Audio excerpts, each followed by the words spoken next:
নমস্কার, আমি ডক্টর বর্ণালী ঘোষ। আমাদের আজকের আলোচনার বিষয় হলো অ্যাবর্শন।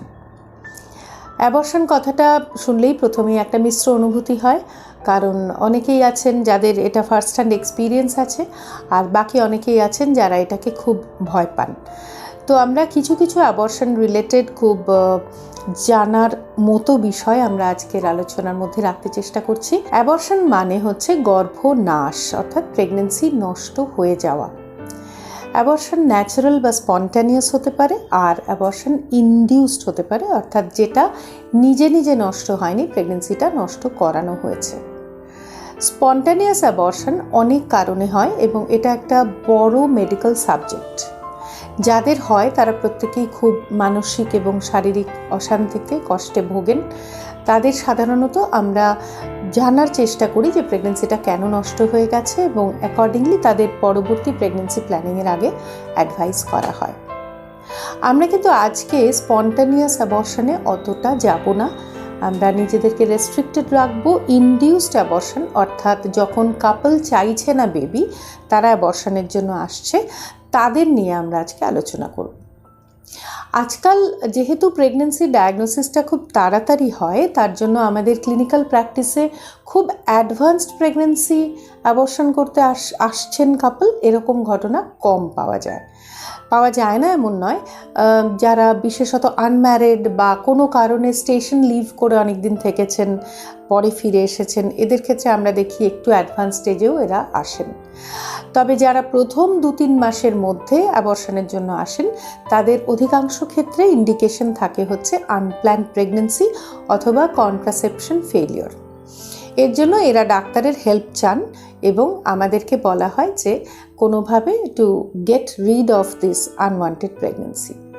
এখানে প্রথমেই বলি যে ডাক্তারদের এখানে একটা বাধ্যবাধকতা আছে যে অ্যাবর্শন রিলেটেড বেশ কিছু স্ট্রিনজেন্ট লজ রয়েছে, সেই লজগুলোর আওতার মধ্যে থেকে আমাদের অ্যাবর্শন করতে হয়। প্রথম হচ্ছে অ্যাবর্শনের ইন্ডিকেশনটা খুব একটা ভ্যালিড ইন্ডিকেশন হওয়া জরুরি। সাধারণত ম্যারিড কাপলদের ক্ষেত্রে আমরা দেখি contraception failure is the reason for unwanted pregnancy, এবং আমাদের এই লর পরিকাঠামোর মধ্যে কন্ট্রাসেপটিভ ফেলিওর একটা অবশ্যই অ্যাকসেপ্টেবল কজ। এরপরে আমরা আলোচনা করি যে কীভাবে আমরা এই প্রেগনেন্সিটা টার্মিনেট করতে পারি। যদি ওষুধ দিয়ে প্রেগনেন্সি টার্মিনেট করা হয় অথবা যদি সার্জিক্যাল মেথডে প্রেগনেন্সি টার্মিনেট করা হয়, এই দুটোকেই আমরা সাধারণভাবে মেডিকেল টার্মিনেশন অফ প্রেগনেন্সি বলি বা এমটিপি। অর্থাৎ এটা ভুল ধারণা যে এমটিপি মানেই শুধু ওষুধ দিয়ে করা হয়। সার্জিক্যাল ইনডিউসড টার্মিনেশনকেও আমরা মেডিকেল টার্মিনেশন বলি। তাহলে নিশ্চয়ই একটা নন মেডিকেলও কোনো ব্যাপার আছে।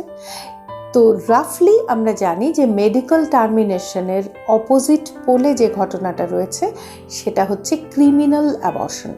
অর্থাৎ একটু আগেই যেটা বলছিলাম যে আমাদের দেশের যে স্ট্রিনজেন্ট আইন কানুন আছে অ্যাবর্শন সম্পর্কিত, সেই আইনের বাইরে গিয়ে যদি অ্যাবর্শন করা অথবা করানো হয় তাহলে সেটা ক্রিমিনাল অ্যাবর্শনের আন্ডারে পড়ে।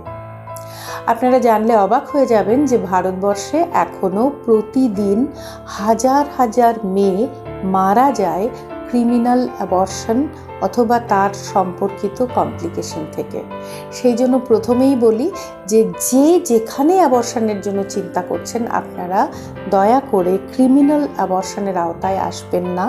আপনারা সব সময় লফুল অ্যাবর্শনের কথা ভাববেন এবং সেই রকমই জায়গায় বা সেই রকমই ডাক্তারের কাছে আপনারা প্রেগনেন্সি নিয়ে যখন you want to get rid of it, যখন টার্মিনেশন চাইছেন, তখন আপনারা এরকম জায়গাতেই আসুন যেখানে অন্তত আপনাদের পরবর্তীকালে বিপদে না পড়তে হয়।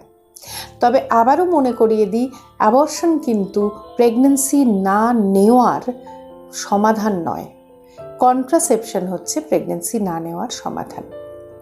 আবার প্রসঙ্গে ফিরে যাই, মেডিকেল টার্মিনেশন অর্থাৎ আর্লি প্রেগনেন্সিতে আমরা মেডিসিন খাবার জন্য অথবা ভেজাইনাল ইন্ট্রোডাকশনের জন্য দিই, সেইভাবে আমরা প্রেগনেন্সিটাকে টার্মিনেট করার চেষ্টা করি। এই ওষুধগুলো গোটা পৃথিবীতে একই ধরনের ওষুধ পাওয়া যায়, নানা রকম ওষুধ নেই যে একটা ব্যবহার করার পর ফেলিওর হলো তখন আরেকটা ব্যবহার করা যায়। সাধারণত এই সুযোগটা থাকে না, কারণ এই একই ওষুধ গোটা পৃথিবীতে ব্যবহার হয়। সাধারণত এটা আমরা ব্যবহার করি প্রথম 3 মাসের মধ্যে। 3 মাস পেরিয়ে গেলে এই ওষুধগুলোর ফেইলিওর রেট অনেক বেরিয়ে যায়, আর তাছাড়া অনেক বেশি ব্যথা অথবা ব্লিডিং হয়, সেই জন্য কমপ্লিকেশন রেট বেড়ে যায় বলে ওষুধ ব্যবহার করে টার্মিনেশন প্রেগন্যান্সির প্রথম 3 মাসের মধ্যেই করা হয়। এই ওষুধ ব্যবহারের পরেও কিন্তু আমরা দেখে নিই সবসময় যে কমপ্লিট ইভ্যাকুয়েশন বা পুরোটা বেরিয়েছে কিনা। যদি তা না হয়, কারণ কোনো কোনো সিস্টেমে এই ওষুধ কাজ করে না, 20 থেকে 25% ক্ষেত্রে ইনকমপ্লিট অ্যাবর্শন হয় এবং তাতে করে আবার একটা সার্জিক্যাল মেথডে ইভ্যাকুয়েশন করার প্রয়োজনীয়তা থাকে। যদি ওষুধ কাজ করে, আপনাদের জেনে রাখা ভালো যে এই ওষুধে এক্সেসিভ পেইন হয়। পেইন ছাড়া কিন্তু সাধারণত অ্যাবর্শন প্রসেসটা ইনিশিয়েটেড হয় না।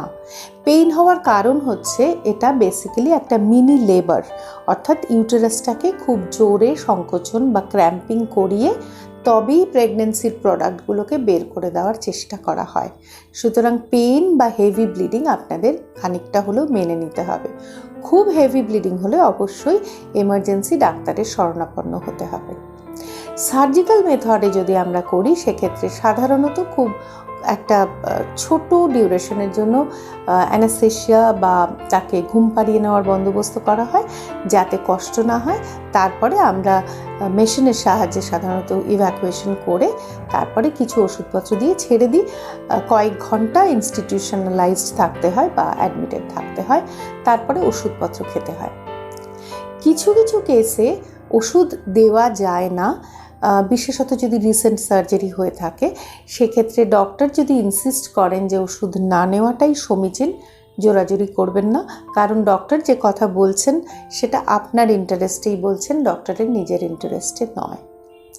এরপর আমরা চলে যাই আরেকটু অ্যাডভান্সড প্রেগনেন্সির কথায়, অর্থাৎ প্রথম 3 মাসের পর, সেগুলো সাধারণত 13, 14, 15, 16 এই সপ্তাহগুলোতে যারা আসেন, তাদের ক্ষেত্রে আমরা কিন্তু সাধারণত ওষুধের মাধ্যমে ভর্তি করে একটা মিনি লেবার ইনডিউস করে স্বাভাবিক প্রসবের মতো অ্যাবর্শন করিয়ে দেওয়ার চেষ্টা করি, কারণ এই সময়ে তলা দিয়ে খোঁচাখুচি করে অ্যাবর্শন করতে গেলে পেশেন্টের ক্ষতি হওয়ার সম্ভাবনা থাকে।